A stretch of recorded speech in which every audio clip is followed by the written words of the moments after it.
Hello students, welcome again in your maths class.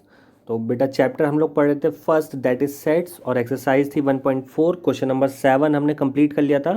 सो आज start करते हैं question number 8। So question number 8 is which of the following pair of sets are disjoint. आपको question दे रखा है, कुछ pairs दिए हुए हैं और आपको फाइंड आउट करना है कि इसमें से कौन से पेयर जो है वो डिसजॉइंट है। तो बेटा कोई भी set of pair of sets disjoint कब होता था? जबकि उनका इंटरसेक्शन क्या होता था? फाई। इट मीन्स एक सिंपल सी कंडीशन थी, if A intersection B is equal to phi, in that condition we say that A and B are disjoint sets. तो हमें यहाँ पे सारे क्वेश्चंस में पहले क्या फाइंड आउट करना होगा? A intersection B. A intersection B find out करेंगे और अगर ये आता है इक्वल टू फाइव तो हम कह सकते हैं the pair of sets are disjoint, otherwise वो डिसजॉइंट नहीं होंगे। So let's start question number 1। Question number 1 is, आपको दो सेट दे रखे हैं। First one is 1 2 3 4। First set में आपको 4 एलिमेंट्स दिए हैं, 1 2 3 4। और सेकंड जो आपका सेट है उसमें आपको एलिमेंट दिए हैं x such that x is a natural number and x जो है एक नेचुरल नंबर है। उसके लिए कंडीशन क्या दी है? x is greater than equal to 4 and x is less than equal to 6। तो बेटा जब हम इस कंडीशन की बात करेंगे तो हमारे पास कौन कौन से नंबर आ जाएंगे? 4 5 एंड 6। ठीक है, 4 और 6 भी हमें लेना है और बीच में हमारे पास बचा 5, तो आ जाएगा हमारे पास 5। तो आप क्लियरली देखेंगे बेटा फर्स्ट सेट में 4 है और सेकंड सेट में भी 4 है। सो अगर आप इंटरसेक्शन फाइंड आउट करेंगे ए इंटरसेक्शन बी तो वो क्या आ जाएगा आपका? It is equal to 4। तो इसका मतलब ये सेट जो है वो डिसजॉइंट नहीं होगा। तो हम क्लियरली लिख सकते हैं therefore A and B are not disjoint. तो इसका नेक्स्ट पार्ट देखते हैं बेटा। सेकंड पार्ट में आपको दे रखा है ए इक्वल टू वॉवेल्स का सेट है A E I O U and B equal to C D E F. So आप जब यहाँ पे A intersection B find out करेंगे तो आप देखेंगे कि एक वॉवेल जो कि क्या है? ई, वो आपका सेट ए में भी है और सेट बी में भी है। सो ए इंटरसेक्शन बी क्या आएगा? यहाँ पर ई आ जाएगा। तो अगेन ये जो है ये फाई नहीं है, तो A and B are not disjoint. Now question number इसका जो थर्ड पार्ट है वो देखते हैं। यहाँ पे आपको जो दोनों सेट दे रखे हैं बेटा वो देखते हैं क्या है। First one is A is equal to X such that X is an even integer. Even integer है। सेट बी में कौन सा है? Odd integer. तो अब यहाँ पे आप देखेंगे कि आपको दोनों नंबर्स जो मिल रहे हैं, जो दोनों एलिमेंट्स मिल रहे हैं सेट में, वो कैसे हैं?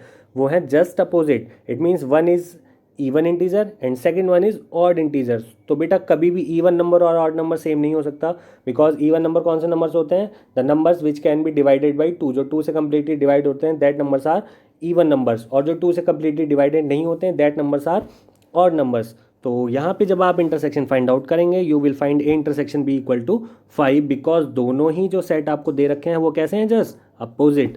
तो यहाँ पे क्या होगा? A and B are disjoint, क्योंकि A intersection B equal to 5 आ गया, so it is clearly disjoint. Now look question number 9। Question number 9 क्या है आपका? आपको यहाँ पे सेट दे रखे हैं 4, set A, set B, set C and D. आपको क्या फाइंड आउट करना है बेटा? A minus B. ऐसे ही इस क्वेश्चन के बहुत सारे पार्ट दे रखे हैं, तो मैंने आपको डिफरेंस करना सिखाया था जब हमने एक्सरसाइज से पहले कुछ डेफिनेशंस पढ़ी थी। तो बहुत ही सिंपल था, हम क्या करते थे, जो सेट हमें पहले दे रखा है उसमें से बाद वाले सेट्स के डिजिट्स को हटा देते थे, तो हमें क्या फाइंड आउट हो जाता था? अगर हमें ए माइनस बी करना है तो हम ए में से बी के सारे एलिमेंट्स को हटा देंगे।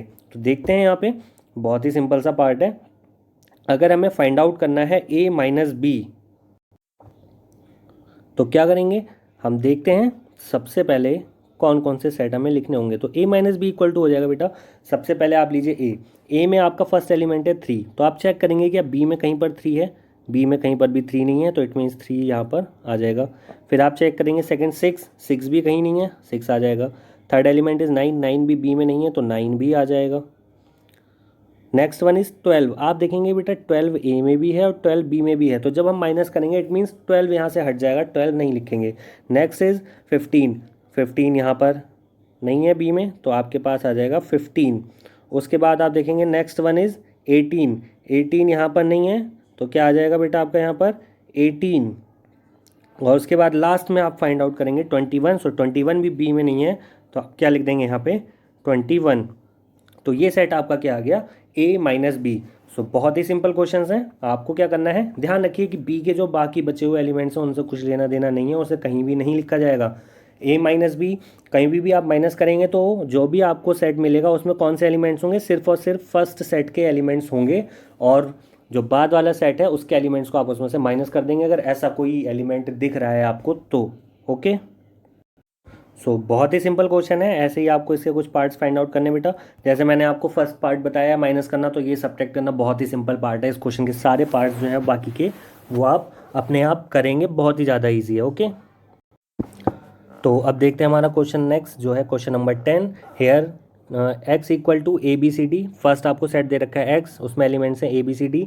सेकेंड सेट आपको दे रखा है y, वहाँ पे एलिमेंट्स है एफ बी डी जी।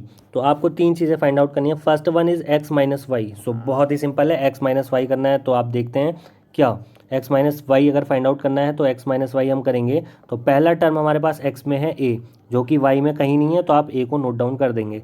फिर आप देखते हैं b, y में भी b है तो क्लियर है, आप b नहीं लिखेंगे। नेक्स्ट वन इज c, आप देखते हैं y में c नहीं है तो आप c लिख देंगे।